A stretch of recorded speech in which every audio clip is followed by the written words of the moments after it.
Okay, I'm going to cap this off. The proper way is to use a little plug. I've got some here. You can get all kinds of parts at any hardware store. I'm going to cut it just a little bit long because I don't want to affect the end of this 2-inch bubbler. You get too close, you could snap that off, and then you won't be able to use the bubbler again. Okay, I'm just going to straighten it up like that. I'm going to take one of these and just twist it off of there. Okay, that's all it is. It's a little plug, and I'm going to twist it on there, or wiggle it back and forth like that and push it on. There. That's all I got to do. I'm going to save this 2-inch bubbler. I know it's good. And in fact, I've got to replace a bubbler underneath another bush, so I'm going to use this one. And to take that little piece off, hang on, I'll get my pliers.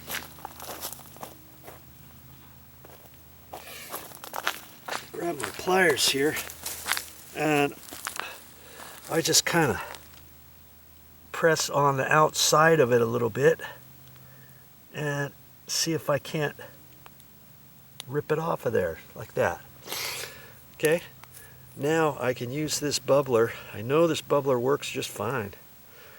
Okay, and I'm going to put that underneath another bush, and this, I don't want to leave it up like that.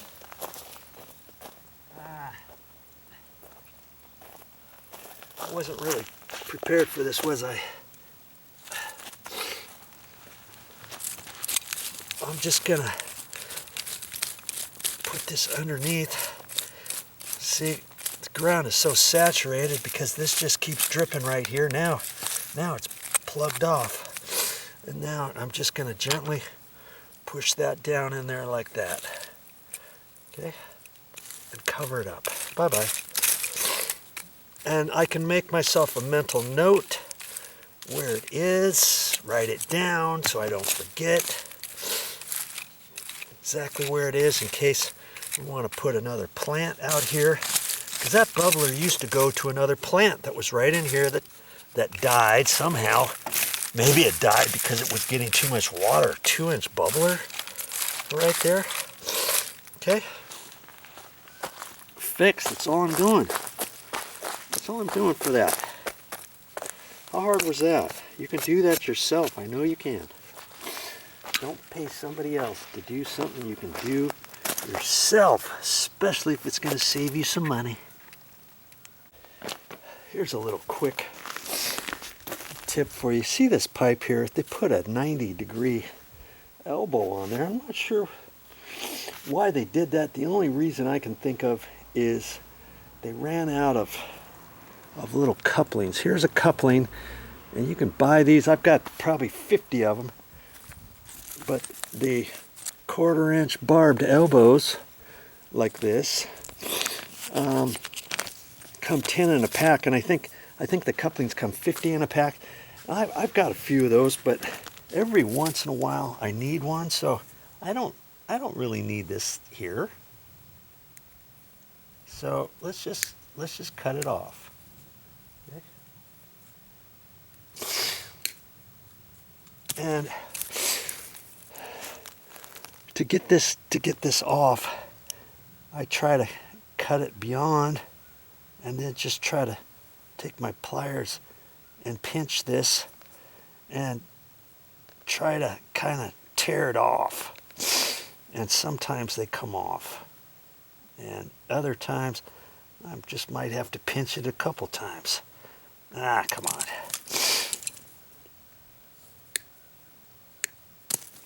There it comes. Oh. Because I'm trying to save that little piece, see? And this one I could cut it. I could cut a little shorter, but I don't want to cut it too short to cut the tip off. It's it's almost there. I can see it.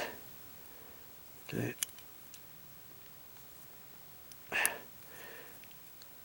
There. See? Just rip it off like that. And I'm going to save that for something else. Maybe someday I'm going to get to a point where the only thing I need is an elbow, you know? That's kind of a funky one too. But now I'm just gonna put this coupling on here. Wiggle it back and forth.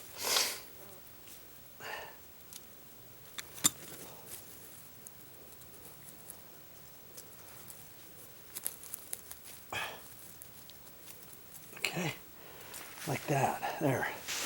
You don't need to put an elbow in the middle of a line like that. And see, the sprinkler guys, or the landscapers, the gardeners, they tried to fix that once upon a time.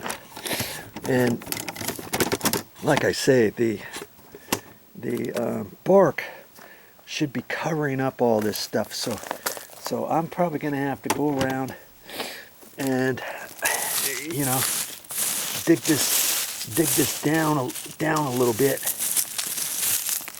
wherever I have to, and push it down, and then put some bark back over it. And she really needs to have more bark. And my brother and I, we put down a ton of bark in here, and just over time, with the gardeners coming and they blow across here, and eventually it just trickles on down and goes down further and further and further, and all of a sudden it's like, what happened to all the bark?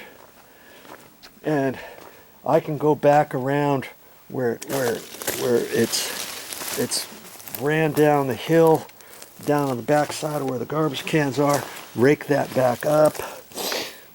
I got this big old bucket, I can fill that up and kind of dribble some around different areas if I want. My mother was asking me to do that last time I was here. In the front yard, there's a couple bare spots. I can take a rake and rake it up against the wall and back around.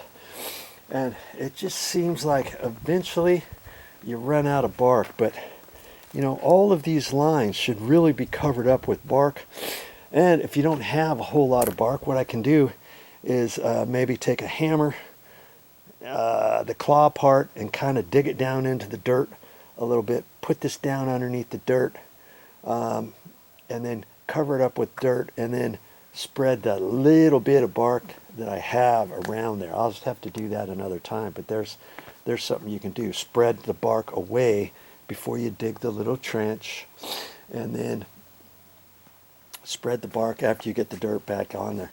A little bit of time and effort in your garden will certainly make a difference. See all these bare spots? Here's a bare spot up there, over there, right there, up around there, up at the top, right around here, up along the side. And you just, you know, your efforts go a long way, and it gives you some exercise, gives you something to do, and you'll feel good about it when you're done. All right, that's all I wanted to share with you on this video clip. See you next time.